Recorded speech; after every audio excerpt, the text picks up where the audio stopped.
Selamat pagi teman-teman. Kembali bersama Ariel Kurnaidi. Kita akan merenungkan firman Tuhan dari buku Renungan Pagi, Anak dan Pelajar. Yesus sahabat terbaik dan setia.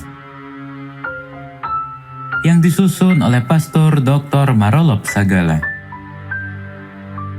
Mari kita awali dengan doa. Bapa di sorga, kami akan belajar firman-Mu.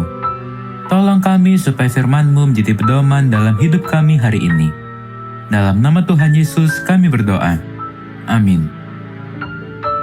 Hari ini, tanggal 25 April, judul renungan kita, Mereka membawa orang lumpuh kepada Yesus. Ayat hafalan, Markus pasal 2, ayat 3. Ada orang-orang datang membawa kepadanya seorang lumpuh, digotong oleh 4 orang. Berita tentang Yesus sudah kembali di Kapernaum sudah tersiar. Banyak orang datang berduyun-duyun untuk melihat Yesus. Yesus pun tidak melewatkan kesempatan itu. Maka dia mengajar, sebagaimana yang terdapat di dalam kitab Lukas pasal 5 ayat 17, dan memberitakan firman kepada mereka, sebagaimana yang terdapat di dalam kitab Markus pasal 5 ayat 2 yang datang dari berbagai tempat.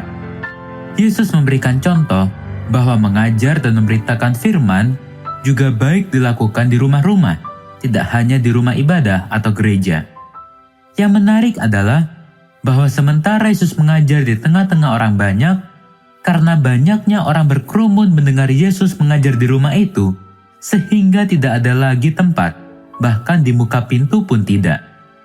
Ada orang-orang datang membawa kepadanya seorang lumpuh.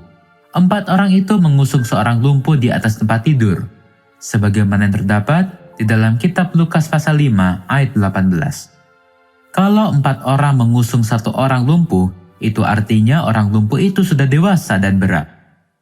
Kalau orang lumpuh itu masih anak-anak dan kecil, maka cukup digendong oleh 1 orang. 4 orang mau bekerja sama untuk membawa seorang lumpuh kepada Yesus untuk disembuhkan.